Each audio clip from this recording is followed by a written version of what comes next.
राजमातेची सांगतो गाता, राजमातेची सांगतो गाता, तुम्ही ऐकावी सर्वता. शौर्य पराक्रम बळबुद्धीची जाणून घ्यावी कथा. राजमाती चरणी माझा झुकवतो माता, राजमाती चरणी माझा झुकवतो माता, राजमाती चरणी माझा झुकवतो माता. सिनकाठी चौंडी गाव, मणपुजी शिंदे पित्याचं नाव, आली मुलगी ही जन्माला, हत्तीवरून साखर वाटाव. लहान तान होती अहिल्या, लहान तान होती अहिल्या, घोडा डवीला जाता जाता. शौर्य पराक्रम बळबुद्धीची जाणून घ्यावी कथा. राजमाती चरणी माझा झुकवितो माता, राजमाती चरणी माझा झुकवितो माता, राजमाती चरणी माझा झुकवितो माता. आईला आणि खंडेराव दोघांची बांधली लग्न घाट, तलवारीच्या जोरावरती स्वराज्य केले बळकट. सती जाऊ नको मुली अहिल्या, सती जाऊ नको मुली अहिल्या, तुला सांगे मल्हार पिता. शौर्य पराक्रम बळबुद्धीची इथं जाणून घ्यावी कथा. राजमाती चरणी माझा झुकवितो माता, राजमाती चरणी माझा झुकवितो माता, राजमाती चरणी माझा झुकवितो माता.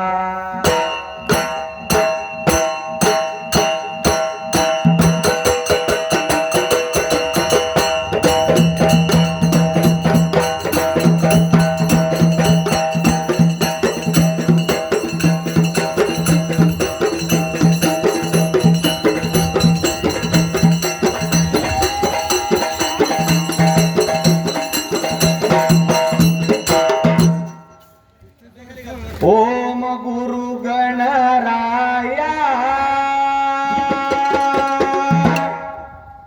देवा पडतो मी तुझ्या पाया.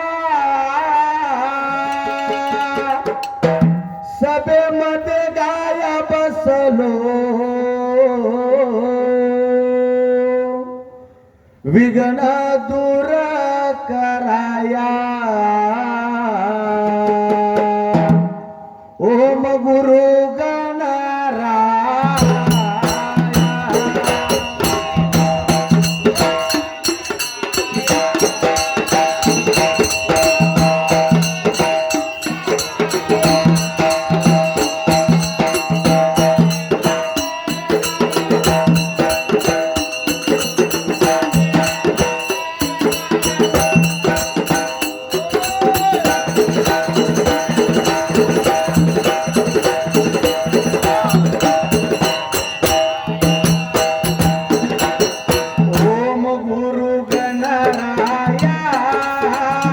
देवा पडतो मी तुझ्या पाया. सभेमध्ये गाया बसलो, विघ्न दूर कराया. ओम गुरु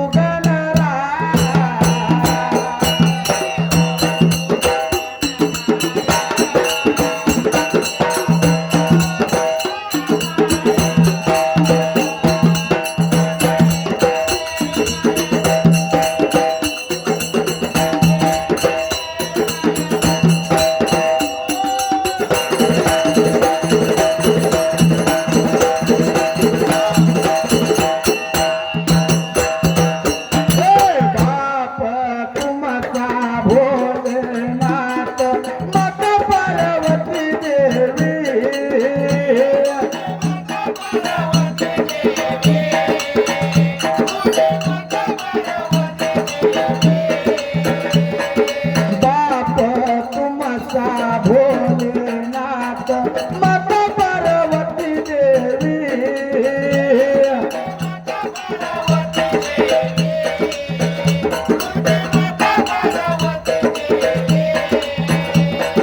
तुझ्या विना माझा जन्म तुझ्या विना माझा जन्म देवा जाईला वाया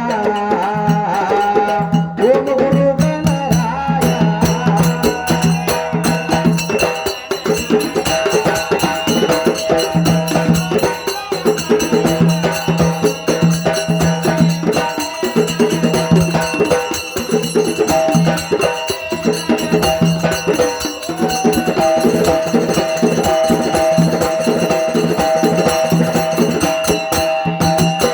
ओम गुरु गणराया देवा पडतो मी तुझ्या पाया सभेमध्ये गाया बसलो विघ्न दूर कराया ओम गुरु गणराया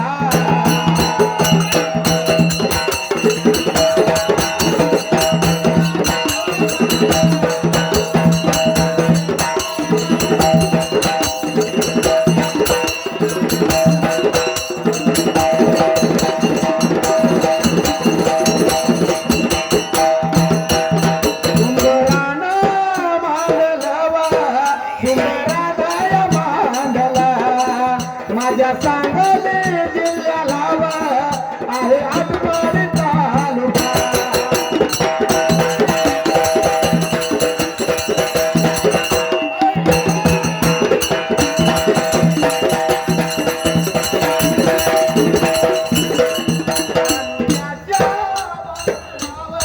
पुरी गावाला राजमाता आईल्या देवी होळकरांच्या या दिव्य चरणाला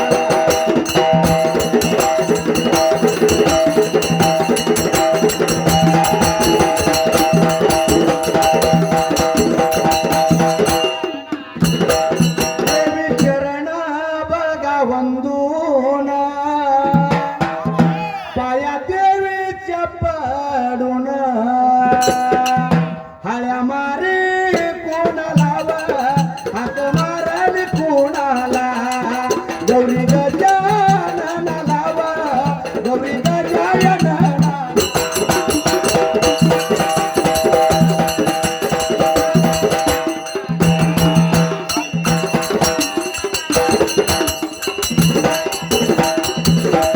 सुंबरानं मांडला ना उभा राहिल्या नाग्याला हळ्या मारी कोणाला हळ्या मारी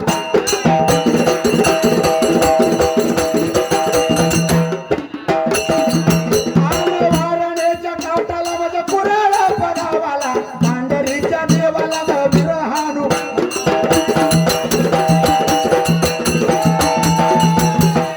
आन सुरवंतीच्या बाळाला व मायवाच्या भावाला कामाबाईच्या पतीला भंडाऱ्याच्या मालकाला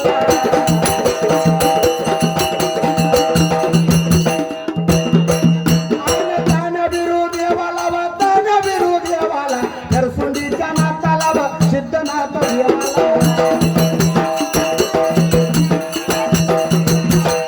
आन गुलालाच्या मालकाला व गुलालाच्या मालकाला माता जोगुबाईला माता जोगुबाईला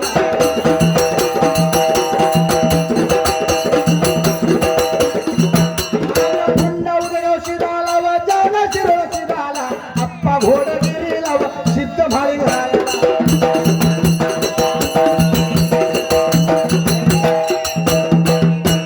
पाऊस पडत्या मेघाला व धरतार्या माताला चांद सूर्या दोघाला जन्म दिल्या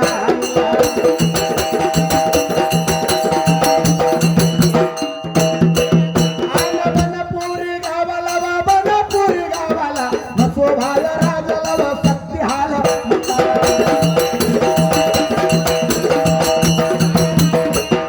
उभा राहिल्या जाग्याला व उभा राहिल्या जाग्याला व या बनपुरी गावाला व वरसाच्या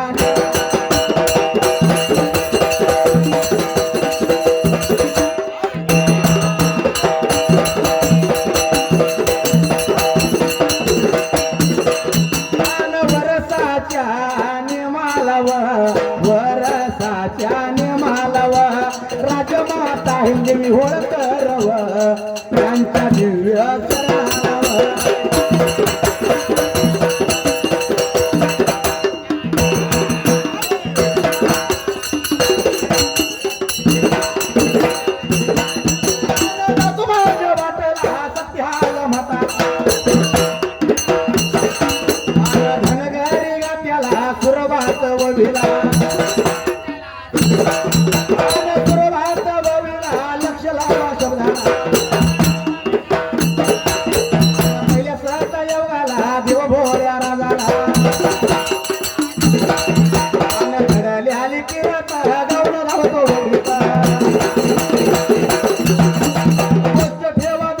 तुम्ही गोष्ट ठेवा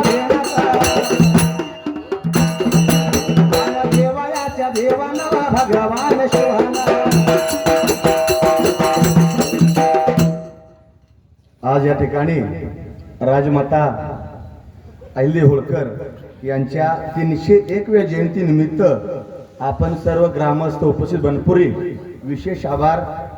आयोजन संयोजन आणि नियोजन कमिटी सर्वांच्या वतीने आम्हाला या ठिकाणी बोलवलं आणि राजमातेचं जे काही गुणगान आहे ते पुढच्या 2 तासामध्ये आम्हाला या ठिकाणी गाण्याची संधी दिली. ॲक्च्युली हा कार्यक्रम होता 7ला, पण मला माहित आहे खेडेगावामध्ये 7ला कार्यक्रम होऊ शकत नाही, कारण 7ला म्हणलं की धारा पाणी असतं या, शान काढायचं असतं या, सगळा कालवा असतो या, शिरड मेंढर असते, ते काय ना काय अडचण असते. त्यामुळे 7चा कार्यक्रम आपण 9वरती गेला असं आपलं काय अडचण नाही. गाव म्हणलं तेवढं चालत असतं. या ठिकाणी ज्या संयोजन कमिटीने आम्हाला इथं बोलावलं त्यांचं सर्वप्रथम धन्यवाद. विशेष आभार तरुणांचं बरं का, कारण का तरुण मित्रांनी हा सुंदर असा कार्यक्रम आयोजित केला आणि या कार्यक्रमाच्या या ठिकाणी नुसता आयोजित केला नाही तर स्वतः ठाण मांडून राजमातेचे विचार ऐकण्यासाठी हे तरुण मित्र मंडळी सगळी बसले. ती मित्रांनो आपण अशा किती जर जयंत्या केलो आणि त्यांचा विचार जर काय घ्यायचा नाही म्हणला तर त्या जयंत्या करून आपल्याला काहीसा फायदा नाही. फक्त त्यांच्या जो विचारांचा वारसा आहे तो इथून पुढच्या काळामध्ये आपल्यासारख्या तरुण मित्रांच्या शिरावरती खांद्यावरती येऊन पडलाय. आपल्याला तो वारसा नक्की पुढे चालवायचा आहे. असो पण या राजमाता अहिल्या देवींच्या कथेला सुरुवात आता व्हावीला 1700 मात्र आता 25 सालाला त्या माणकोजी शिंद्याच्या वाड्याला शिना नदीच्या काठाला सध्याच्या नगर अहिल्यानगर जिल्ह्याला असणाऱ्या चौंडी गावाला काय प्रकार घडला होता त्या ठिकाण्याला आणि माणकोजीच्या वाड्याला वाड्याला माणकोजीच्या वाड्याला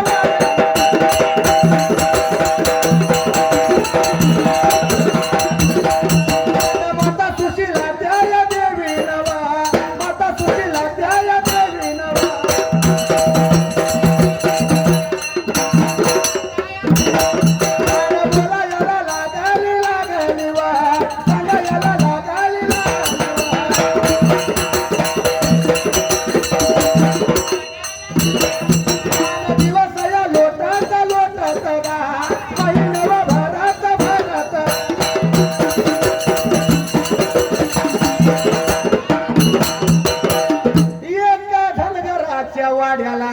चौंडी नावाच्या गावाला 1725 सालाला 31 मेच्या मात्र दिवसाला या पुण्यवान कन्येचा जन्म झाला माता सुशीला आणि माणकोजी धनगर समाज या कुटुंब असणाऱ्या या पाटीलाच्या वाड्याला चौंडी गावाला जन्म झाला होता त्या ठिकाण्याला लहान बाळा हिल्या दिव्याच्या ज्योतीनं सूर्याच्या तेजानं लागलं उत्तम वाढायला त्या जागेला.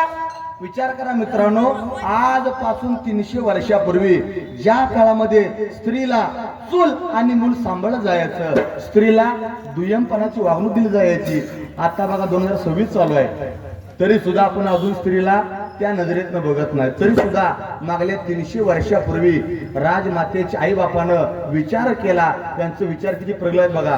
पुढचा विचार करून त्यांनी लहान असणाऱ्या बाळ अहिल्याला मात्र आपल्या घरामध्ये संस्काराची शिदोरी लावली होती उघडायला. संस्कार करायला अहिल्या देवीवर त्या ठिकाण्याला लहान तिच्या वयाला त्या सीना नदीच्या काठाला वाळूचं शिवलिंग लागले होती करायला. राजमाता लहानताने अहिल्या वाळूचा लागली होती शिवलिंग करायला त्या ठिकाण्याला बेल लागल्या घालायला, दोन हात लागल्या जोडायला, आणि प्रभू भगवंताची शिवलिंगाचं वाळूने माळूचं शिवलिंग करून लागली होती पूजायला, आणि लागली होती काय बोलायला.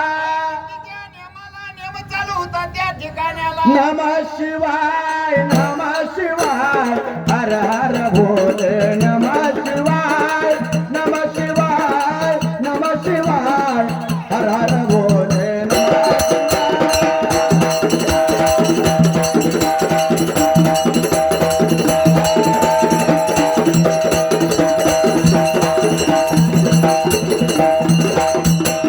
नमः शिवाय नमः शिवाय हर हर भोले नमः शिवाय नमः शिवाय नमः शिवाय हर हर भोले नमः शिवाय.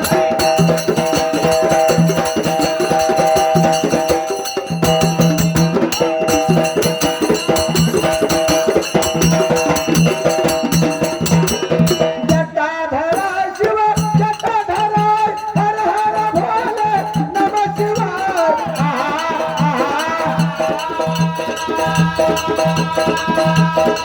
हे नमः शिवाय नमः शिवाय हर हर भोले नमः शिवाय.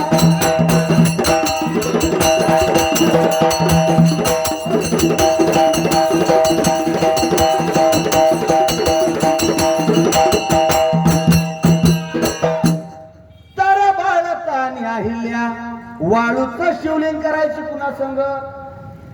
मैत्रिणींच्या संग जायची, आणि त्या शिना नदीच्या काठाला जे वाळवंट होतं वाळवंटामध्ये जायची, वाळूचं शिवलिंग तयार करायची, बेलाची पानं घालायची, पांढरी फुलं घालायची, आणि आपल्या मैत्रिणी गोळा करून त्या शिवलिंगाची लागल्या मात्र पूजा करायला. त्या नेमाला सेवा पूजा लागली होती करायला त्या ठिकाण्याला. बालवयावर त्या अहिल्याच्या लागलं होतं मात्र बाबा कोरायला. विचार भगवंताचं त्या वेळेला. लक्षात ठेवा मित्रांनो, श्रद्धा वेगळी आणि अंधश्रद्धा वेगळी. कारण मग सरांनी सांगितलं या की आपल्या समाजामध्ये एक विचार करा की खरोखर अधिकाऱ्यांची संख्या किती आपल्या समाजामध्ये आहे. आपण नेमकं श्रद्धा ठेवतो का अंधश्रद्धा पण ठेवतो, हे ज्याच्या त्याच्या मनाला प्रश्न विचारा. कारण आपल्या समाजामध्ये अजून सुद्धा चांगले अधिकारी घडणे गरजेचं आहे. IPS झाले पाहिजे, IAS झाले पाहिजे, PSI झाले पाहिजे, शिक्षक लोक झाले पाहिजे, कारण त्याशिवाय समाज सुधारणार.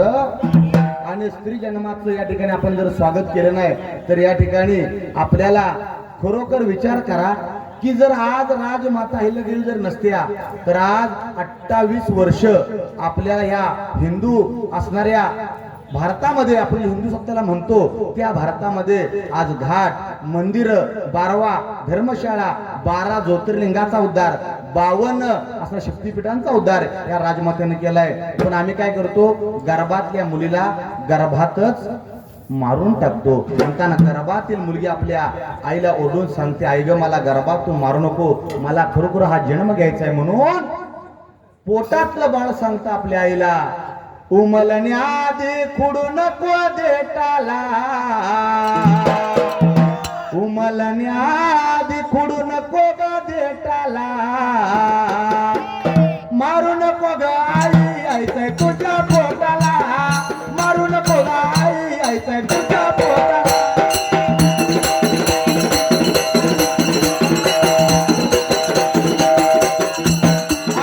मारू नको ग आई यायचंय तुझ्या पोटाला, मारू नको ग आई यायचंय तुझ्या पोटाला.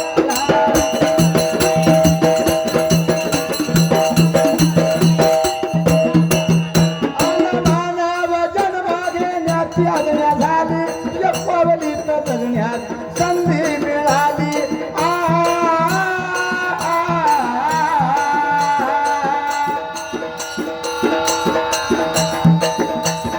दुडू दुडू चालण्या धरून बाबाच्या पोटाला, दुडू दुडू धरून चाल बाबाच्या पोटाला, मारू नको आई मला यायचंय तुझ्या पोटाला, मारू नको आई मला यायचंय तुझ्या पोटाला.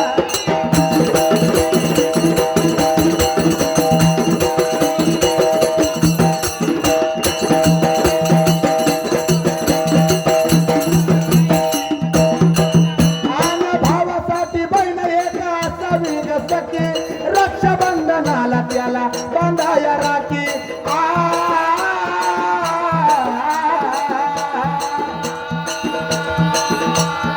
ऐकना ग आई माझा कंठ दाटला, ऐकना ग आई माझा कंठ दाटला, मारू नको ग तुला जायचंय तुझ्या पोटाला, मारू नको ग आई यायचंय तुझ्या पोटाला.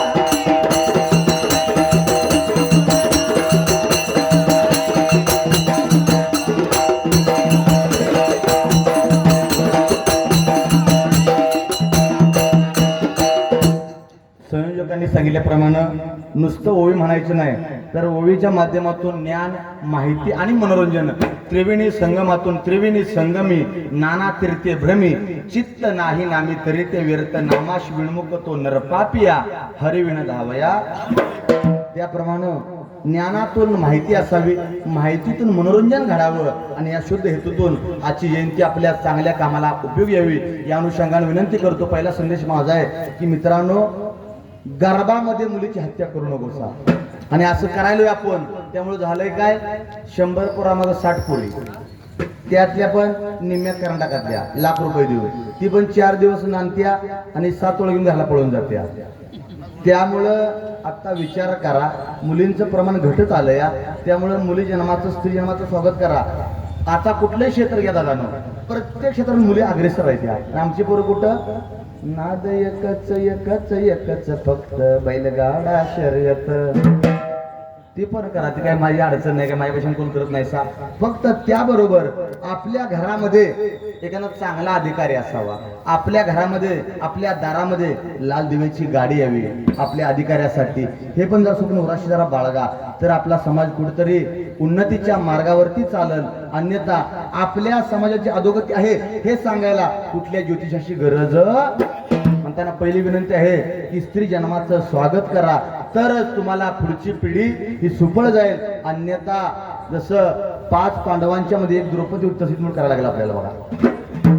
होय, कारण काळ उलटीच राहता. विचारायचं तरणी कोण पोर जर तुम्ही मला, ज्यांचं झालं या तो सुटला या, आणि ज्याचं झालेलं नाही तो पक्का अडकलाय. विचारा तुम्हाला, मला म्हणजे सांगितलं नाही, मी रोज फिरतो महाराष्ट्रात सगळ्या ओवी म्हणायला, ज्याचं खरोखर झालं या तो निवांत आढळावा. कारण लग्न होणं कठीण आहे, लग्न होणं कठीण आहे, आणि त्यापेक्षा महाकठीण टिकवून आहे. राहते का जाते काय माहित. हा लय विचित्र खेळ आहे बघा. त्यामुळं सध्याच्या कलियुगामध्ये आमची मला कळकळीच विनंती आहे, जास्त अपेक्षा न बाळगता. आता इथे कोण जरा महिलांनी सांगितलंच महिलांना, कारण तो विषय आम्हाला सांगण्यासाठीच आहे. हा जरा एक विनंती करतो, पुढच्या वर्षी महिला कशी या कार्यक्रमात जरा थोडेसे बघा. कारण का माहित आहे का, हा एक कार्यक्रम महिलेचा आहे, एक महिला आहे, त्यांच्याकडे आदर्श आहे. आपण पुरुष बाहेर पडलोय आता, ग्रामपंचायतीमध्ये आहे, बॉडीज आहे, अमुक आहे, सगळे आपण आहेच पुढं, सगळी पुरुष मंडळी. पण हा कार्यक्रम का महिलेचा आहे, त्यामुळे या कार्यक्रमाला नक्की आपल्या घरातल्या महिला बाहेर काढा आणि इथं आणा. कारण का, इथं जे प्रबोधन घडतं या त्यावरती त्या महिलांनी विचार केला पाहिजे उद्या. म्हणताना पुढच्या जयंतीला जरा थोडी विनंती माहिती मला कळकळीची आहे. नियोजन छान आहे, नेटकं आहे, सुंदर आहे. फक्त वाटलं बाबा या ठिकाणी थोड्या महिला पण असाव्या, कारण का त्यांच्यामुळे हा कार्यक्रम भरगच दिसतो. आणि उद्या विनंती आहे ग्रामपंचायतीला 2 महिलांचा GR आहे, चांगल्या महिलांची निवड करा आणि त्यांना पुरस्कार द्या. सरकारचा GR बरं का, माझा घरच काही सांगत नाही, सरकारचा GR आहे तसा. 2 चांगल्या महिलांची निवड करा, जात बघू नका, महिलांचं जे काम बघा. गावातल्या 2 कोणीही महिला घ्या आणि त्या महिलांचं काम बघा, आणि त्या महिलांना नक्की अहिल्यारत्न नावाचा पुरस्कार द्या, जेणेकरून त्या महिलांच्या अंगात 10 हत्तीचं बळ येतं आणि पुढच्या वर्षापर्यंत त्या बिचाऱ्या लय लांब कशाला घराला काम करायचा. फक्त घराला जायचं, बायकोला म्हणायचं आई ग आज भाजी लय वाढ केली असं. उद्या तुम्हाला आंब्याच्या शिखरांसहित 2 भाज्याचे पैसे टाकतात. बायचं तिला काय बाय असतंय, फक्त नावाजलेलं, त्यांना लई काय लागत नाही. फक्त तोंड भरून गोड भरून कौतुक त्यांचं करा, त्यांच्या अंगात धाकटीचं बळ शिरतं या. म्हणताना उद्या विनंती ग्रामपंचायतीला आहे 2 महिलांची निवड करा आणि त्यांना अहिल्यारत्न नावाचा नावाजलेला पुरस्कार नक्की या ग्रामपंचायती वतीने द्या. असो या ठिकाणी विनंती करतो आणि चालिका तिला पुढे जातो. लहानपणी अहिल्या लागली होती मात्र आता बाबा ती शिवलिंग पुजायला, कोड पडला अहिल्याच्या मनाला, त्यावेळी प्रकार काय घडायला त्या ठिकाण्याला. आणि बोलायला लागली होती लहानताने अहिल्याने तिच्या नेमाला, त्या असणाऱ्या मात्र बाबा त्या शिना नदीच्या काठाला, नदीच्या काठाला काठाला व नदीच्या काठाला.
1733 सालाला बाजीराव थोरले पेशवे आणि मल्हाररावांची चांगली मैत्री होती आणि त्याच नदीकडून चौंडी नावाच्या गावातून या दोघांचा असणार लवाजमा सगळा गोड्यांचा टप टप टप टप कानावरती लागला होता आवाज यायला. सगळ्या असणाऱ्या मुलींनी हात ऐकायला सगळ्या मुली पळून गेल्या आणि धीट अहिल्या त्या शिवलिंगाला मिट्टी मारली आणि तिथं बसली. एवढ्यात सुभेदार मल्हारराव होळकर आणि बाजीराव पेशवे अहिल्याजवळ आले घोडा घेऊन. अरे बाळा, सगळ्या पोरी पळून गेल्या, तुला भीती वाटली ना की आमच्या घोड्याच्या टपाची? अहिल्याचं वय 8 वर्ष झालं. 1733 हा घटना आहे. अहिल्याचं वय 8 वर्ष आहे. 8 वर्ष चिमुरडी अहिल्या आहे. अहिल्या म्हणते, माझ्या घरच्यांची शिकवण आहे, मला स्वतः जे निर्माण केलंय त्याला पूर्णपणे संरक्षण देण्याचा आपला अधिकार आहे. जे आपण निर्माण केलंय ते सांभाळण्याचा अधिकार स्वतःला आहे, मला आहे. म्हणताना हे शिवलिंग मी स्वतः तयार केलंय, हे शिवलिंग मला सांभाळावं लागणार आहे. दुसरा कोण याचं रक्षण करणार? आपल्यावरच बघा. आता आमचं धनगर ओवी, आमचं गजानृत्य, आमचं ढोल वादन, आमचं आणि सगळं जे काय आहे ते आम्हाला सांभाळलं पाहिजे हो. दुसरं कोणी सांभाळेल का? आत्ताची तरणी पोरं जरा सांगायचं मला कसं होतं या, जरा शिकली की तिकडे बघतच नाही. ती ओवी म्हणलं की नग, तुमच्या भागात ती सगळं काय मला माहित नाही. ती ओवी म्हणलं की नग का, ती येड्यांचं काम आहे, ते अडाण्यांचं काम आहे. लक्षात ठेवा, ओवी सारखं महाकाव्य जगात पाठवून आहे. मी नुसतं तुम्हाला शेअर म्हणून सांगत नाही, अभ्यास म्हणून तुम्हाला सांगतो. या ओवी सारखं जगात महाकाव्य सर काय सुद्धा हजारो वर्षापासून आपल्या स्मृती, आपल्या कथा, आपलं आख्यान, आपलं सुमरान या धनगर लोकांच्या ओवीनं जपलं या. आणि त्याचा दाखला देऊन आपलं सगळं सांभाळलं पाहिजे. आता आम्ही सांभाळतोय सांगा बरं. पण राजमाती जयंती जवळ आल्या. आता उद्या या ठिकाणी जयंती आहे आणि जयंतीच्या निमित्तानं या ठिकाणी मातेचं नेमकं गुणगान कसं असावं हे सांगण्यासाठी तुम्हाला विनंती वारंवार करतोय की राजमाती जयंती भव्य दिव्य स्वरूपामध्ये तिला गंमत झाली अशी की फक्त त्याच जातीने तो कार्यक्रम करायचा असं झालं या. वातावरण थोडं कुलुषित झालं या समाजामध्ये. त्यानंच करायचं आणि त्यानंच बघायचं असं न करता 18 पगड जातीनं हे सगळं बघावं, ते करावं, राजमातेचा आदर्श घ्यावा. यासाठी शहर तुम्हाला विनवून सांगतोय, आल्या अहिल्या जयंती माझ्या आनंदाला भरती, होळकर शाहीच सुवर्ण पान, राजमातेच गातोय मी गुणगान, राजमातेच गातोय मी गुणगान.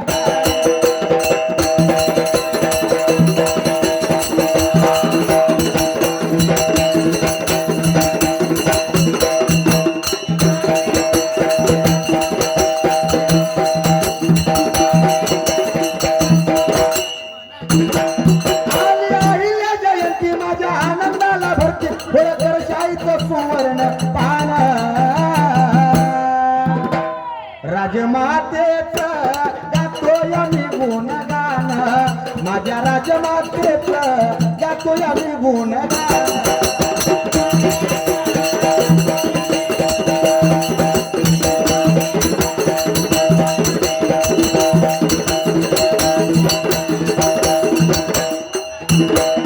अहिल्या रत्नाची खान, शिवपूजेच लागल ध्यान, शौर्य चतुर हे पाहून मल्हाररावांनी वरलिया सुन.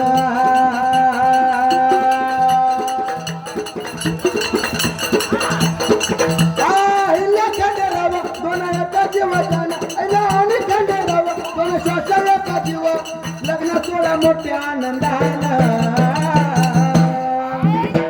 राजमातेच गातोय मी गुणगान, राजमातेच गातोय मी गुणगान.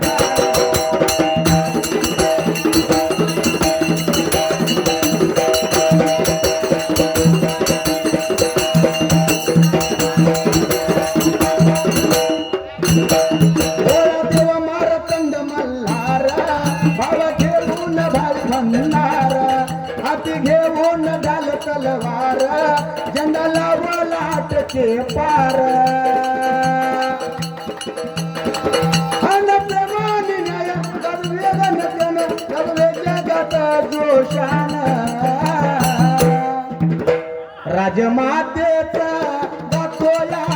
गुणगान राजमातेचं माझ्या गातोय आम्ही गुणगान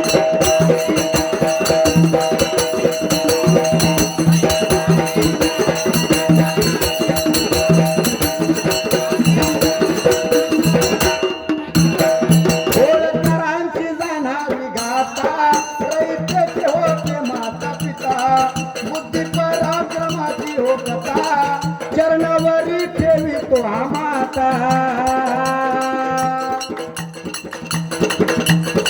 सादर करतो कवन घाल जागरण भक्त प्रेमान करी गायन राजमातेचं माझ्या ऐकावं तुम्ही गुणगान राजमातेचं माझ्या ऐकावं तुम्ही गुणगान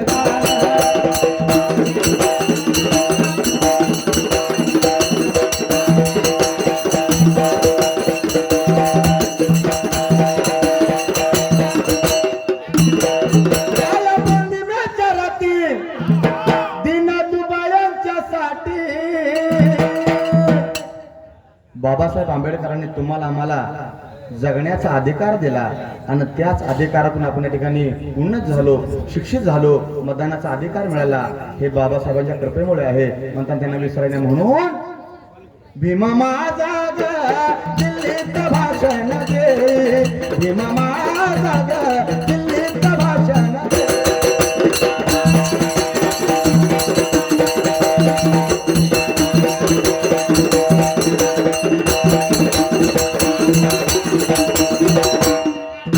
बाळू मामा तुझा मला याद लागला थोडं नाही फार जीव पाड लागला राजमाता तुझं मला याद लागला थोडं नाही फार जीव पाड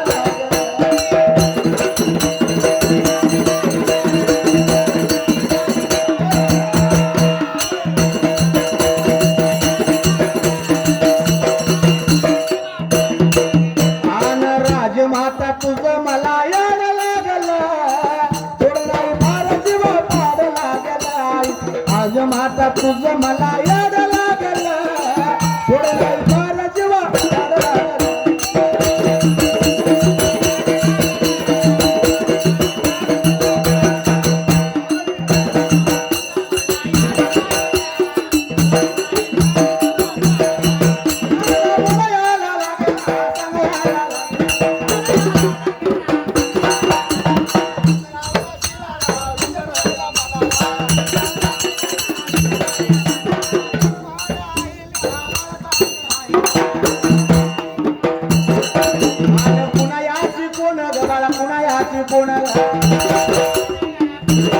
मानकोजी धनगर मानकोजी धनगर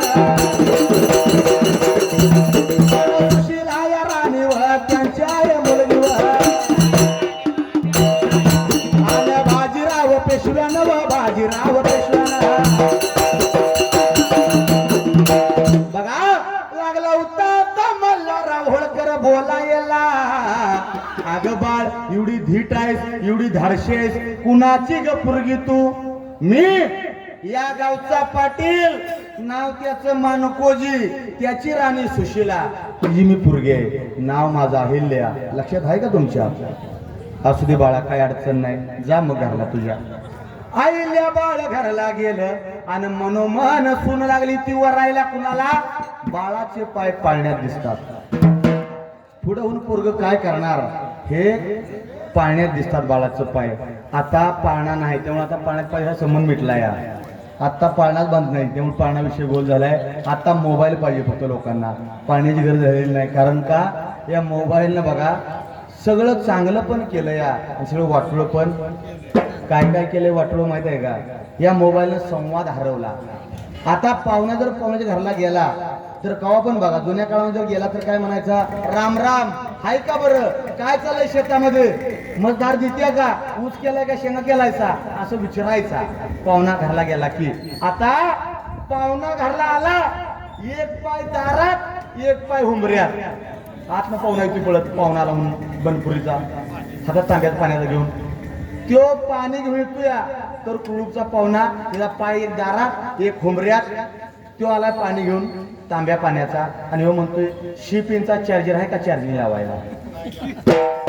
काय करायचं सांगा त्याला आता. तो आलाय तांबे घेऊन हाय का पाहुणं बरं म्हणून त्याला उलातलं पाहुणे असत्या ते म्हणतोय चार्जर आहे का शिपिनचा चार्जिंगला लांबडे पिण्याचा. अरे एवढं तू चार्जिंग कमी घरात फुल करून घेऊन मोबाईल चार्जिंग मिळून ते विचारतोय काय तू सांगतोयस काय बरं आहे का विचारशील का चार्जिंगला पिन आहे का. बघा जुन्या काळात घर बारकी होती पण माणसाची मन मोठी होती ती. आताच्या काळात 50-50 लाखाचं बंगला येते साईडनं 5-6 लाखाचं गेट आहे आणि त्यावर लिहिलं या कुत्र्यापासून सावध राहा. काय करायचं सांगा.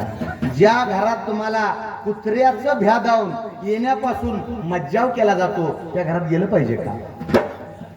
बघा आणि खाली लिहिलं या कुत्र्यापासून सावध राहावा आणि त्या खाली लिहिलं या मोठ्या अक्षर ढळक चावल्यास मालक जबाबदार राहणार. मालक चावल्यावर नव्ह कुत्र चावल्यावर माझं म्हणशीला. जुन्या काळात घर बारकी होती पण माणसाची मन मोठी होती ती. आताच्या काळात घर माप 50-50 लाखाची येते पण माणसाची मन संकुचित झाली ती. आला कवा गेला कवा मेला कवा काय कळत. म्हणताना मित्रांनो तुम्ही माणसाच्या जन्मालोय जरा माणसासारखं बघा. कारण का 72,000 नाडीला हृदयाच्या धडाडीला आपल्या अंगात नाड्या 72,000 आहेत त्या. ज्याला शंका असेल त्यानं घरला गेल्यावर काढून चेक करा. म्हणजे कमी जास्त असेल तर मला पण काही माहित नाही किती नाड्या आहेत त्या. 72,000 नाडीला हृदयाच्या धडाडीला. हृदय कसं असतं ऐका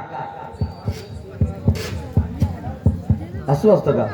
आणि जरा जर असं वाजलं की भावकी गोळावते. चला शिरपणा लय झालंय. टाइम टू टाइम सगळं आहे बघा. भगवंत किती हुशार आहे सांगा. बाळ झाल्यानंतर दुधाची निर्मिती आहे. बाळ झाल्यानंतर आईच्या दुधाची निर्मिती आहे. देव किती हुशार असेल सांगा बरं. कासवानं डोळ्यात डोळं घातलं पिल्लाच्या की बाळाचं पोट भरत या. मोरानं डोळ्यातलं गळ्याला अश्रू केलं की त्याला बाळ पिल्लू देत. त्याला देवाची निर्मिती कसली भारी आहे बघा. म्हणताना भगवंताला विसरायचं 72,000 नाडीला हृदयाच्या धडाडीला. कोण चालवितो सांग रे तुझ्या देहाच्या गाडीला. कोण चालवितो सांग रे या देहाच्या गाडीला.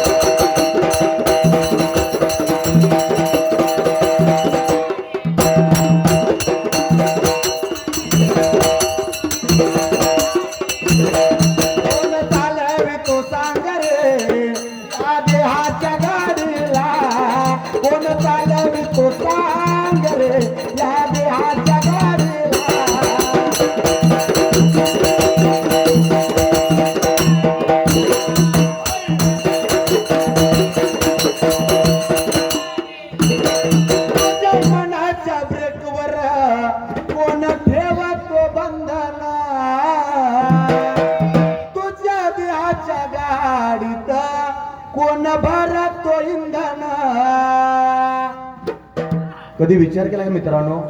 रोज आपण स्नेह जेवतो का नाही. रोज जेवतो. जेवलेल्या जेवणाचं रक्त कोण करतंय. रक्त कोण करतंय आणि ते रक्त करून प्रत्येक एका धमनीला किंवा नाडीला कोण घालवतंय. जी नको मटेरियल आहे सकाळपारी बाहेरून काढतंय का नाही. सगळं ओके करतंय. तुम्ही कधी विचार केलाय सकाळ हे कोण चालू जरा तर झोपलाय निवांत. मनानं सगळं चालतंय. माणसाची 3 अवस्था आहेत त्या. जागृती स्वप्नी पांढरून म्हणजे झोपलेली अवस्था एक आहे. दुसरी अवस्था जागी अवस्था आत्ताची आपली आहे. आणि तिसरी अवस्था समाधी अवस्था आहे. भगवंताचं ध्यान करण्यासाठी सुद्धा आपल्या जवळ ती पुण्याईचा डोंगर शिल्लक पाहिजे मित्रांनो. त्याशिवाय भगवंताचं मुखामध्ये नाव येणार. म्हणून कोण थांबावं तो तुझ्या बाडी चोरीला.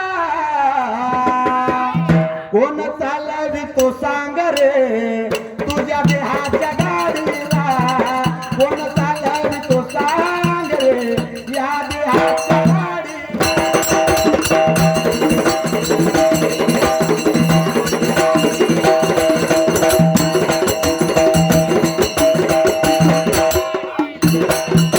जरानीच्या जोडीला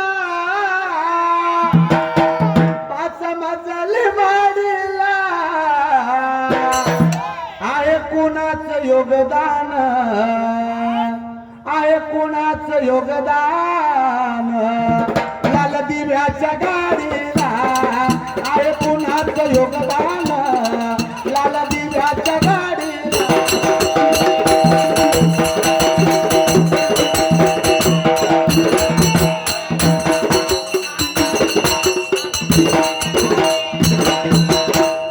बघा लक्षात ठेवा दादांनो, आपलं व्हॅल्युएशन कसं वाढवायचं हे ज्याच्या त्याच्या हातामध्ये आहे. म्हणून डॉल्बी समोर नाचल्यावर पण घामच येतो या काय येत नाही येतो ना का. डॉल्बी समोर नाचल्यावर पण घामच येतो या आणि ओवी म्हणताना गजी खेळताना वालू करताना सुद्धा घामच येतो या. का डॉल्बी समोर नाचल्यावर घाम गुळमाट लागते का गुळमाट इथलं काम खायला लागतो काय. तिथं पण घाम येतोय जो खरडच लागतोय या इथला पण घाम. मग मी अर्धा तांबे पिलोय नाकातून खाल्लेल्या. काय करायचं सांगा. कारण भगवंतानं सांगितलंय मामाच्या आरतीमध्ये मेंढ्या राखीती उन्हा तानात मुक्या प्राण्यावर अपार प्रीत नीतीने वागावे कमी नाही होत उन्मत्ताला मामा शासन करीत. नीतीनं वागा कमी नाही होत उन्मत्ता. नीतीनं वागायचं राबून खायचं काही अडचण नाही. हरामाचं पचत नाही आणि कष्टाचं सरत नाही. बघा डॉल्बी समोर नाचल्यावर पण घामच येतोय आणि इथं पण नाचल्यावर घामच येतोय. पण तुम्ही कधी ऐकलं सकाळच्या बनपुरीवाल्याने डॉल्बी समोर लय नाचला तांब्यावर घाम गेला वाघाचा नाचून नाचून म्हणून डॉल्बीच्या मालकाने तिचं पाय धरलं जाऊन लय भारी नाचला वाघा. कोण म्हणलाय का डॉल्बीचा मालक.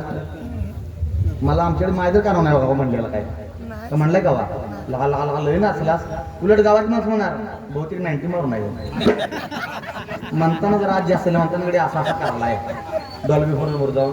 तिथं तुम्ही चांगलं नाचा पण लोक काय म्हणणार की वाईटच नाचाले या. तिथं नाचा नाचू कीर्तनाचे रंगी ज्ञान दीप लावू जगी. इथं जर नाचलं तर नाचण्याची किंमत आहे. लोक पैसे लावून पाय पडते तिथल्या नाचण्याला. मला सांगायचं काय नाचणं जरी सारखं असलं तरी जागा सारख्या नाही त्या. ही जागा पवित्र आहे. कारण माझ्या माळिंगरायाचं बिरदेवाचं सूर्यापाचं मायका देवीचं खरसुंडीच्या नाथाचं हे शिवस्थानांचं वाचतं या. ह्याला किंमत आहे आम्हाला किंमत नाही बरं का. कारण आमच्या संधी हे आहे. या पुढे जाऊन सांगतो वजन तागडं एका साईडला 1 किलोचं वजन आहे लोखंडाचं आणि एका साईडला भाजी आहे बटाटा आहे कांदा आहे किंवा आणि कुठलं तर वांगा आहे. त्या जर माशी बसली तर माशीचं वजन वाढत नाही बरं का.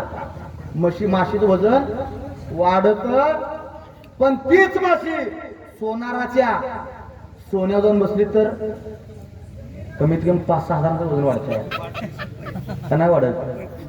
सोनाराची जर बसली सोन्यावर जाऊन सोन्यावर एका साईडला वजन तागडा आहे एका साईडला सोनं आहे त्या जर सोन्यावर जाऊन बसली तर कमीत कमी 3-4 हजाराचं वजन वाढतं या. माशीचं बसणं जरी सारखं असलं तरी जागा वेगवेगळ्या आहेत त्या. म्हणजे तुम्ही कुठं बसतायसा यावर तुमची किंमत आहे.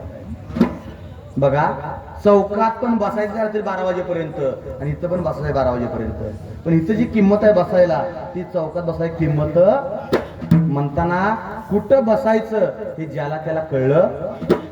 रानात जर नाग दिसला किंवा साप दिसला तर आम्ही काय करतो काठीनं मारतो त्याला. आणि तो जर साप किंवा नाग महादेवाच्या पिंडीवर दिसला तर सगळं गाव लोटतंय पाणी घालाय देवाच्या अंगावर. त्या सापाचं किंवा नागाचं दिसणं महत्वाचं नाही तो कुठं असतोय हे महत्वाचं आहे. म्हणताना वर्षभर कुठं पण असा पण 31 मेला तिथं तेवढं दिसा लांब कुठं जाऊ. कारण बघा येताना मी केळं घ्या तुम्हाला भुका लागल्या होत्या मी असं काय खायचं नाही वडापाव पेडापाव केळं खातो म्हणताना जरा वजन धरा मला कमी पैशातला तिला केवढं येतं या. बाजारात केळं घ्यालतो मग त्या मावशीला म्हणलं मावशी ही केळं कशी ती म्हणली 70ला डझन. म्हणलं काय खुळ लागलं काय तुला 70ला म्हणजे सोन आहे म्हणलं. आणि म्हणली कोपऱ्यातली ही म्हणली 30ला डझन. मी म्हणलं केळं सारखी आहे ती, दिसाय पण तेवढीच आहे ती, ही 70 लाख आणि हे 30 लाख, ही काय म्हणलं वेगळ्या शेतकऱ्याची काय म्हणलं, तर नाही म्हणली ही ह्यातलीच केळं आहे ती. मग म्हणलं 30 लाख, तर म्हणली ही निसाटली मुली फणीतनं, ही केळं फणीतनं निसाटली ती, म्हणताना सुट्टी झाली ती, म्हणताना ही 30 ला, आणि एकत्र म्हणताना ही एकत्र राहावा, व्हॅल्युएशन जास्त आहे. एकत्र जर राहिलासा तर ताकद जास्त आहे. रस्त्यानं चाललायसा गाडीवरनं, तुमच्या मागे कुत्र लागतं या, तुम्ही उतरायचं, गाडी स्टँड लावायचं, एवढा मोठा धोंडा घ्यायचा आणि कुत्र्याला मारायचा, ती कुत्र पळून जातं या. थांबतंय का? 80 पास घालून थांबत नाही. पण तोच दगड तुम्ही जर मामाच्या पोळ्यात मारला तर आग्या मामाच्या पोळ्यात चाललं का? पाण्यात मोठं तर सोडत नाही का? कुत्र मोठं आहे पण संघटन शक्ती नाही, माशी एवढीच आहे पण संघटन शक्ती आहे. तेव्हा माणूस भेटतो त्याला. कोणी मारलाय धोंडा मामाच्या पोळ्यात? मारलाय कोणी? कोण मारत नाही का? माशी एवढीच आहे पण त्यांच्याजवळ संघटन आहे, एकता आहे, म्हणताना माशीला कोण धोंडा मारत नाही. कुत्र एकटे झेडते रस्त्याने, या गलीतनं त्या गलीतनं, त्या गलीतनं ह्या गलीतनं, म्हणताना कुत्र धोंड मारते, दगड मारते ती, काट्या मारते ती, जाते पळून ती. आम्ही माप मोठा आहे, गंड आहे, मोठं मनगंड आहे, पण आम्हाला कोण पण जोडते का? तर आम्ही एखाद्या गावी येत नाही म्हणून. ती जर एखाद्या असतो तर कुणी जोडलं असतं आपल्याला. म्हणताना गरजेचं आहे, एकतेनं बळ वाढतं, म्हणताना काळाच्या अनुषंगाने एकत्र या, एकत्र बसा, समविचारी व्हा आणि राजमाता जयंती करा. म्हणून या ठिकाणी तुम्हाला विनंती करतो, आमच्या चालल्या ओळीसाठी ह्या लोकांची विनंती आहे की ओवीतनं कोणाचं नाव घ्यायचं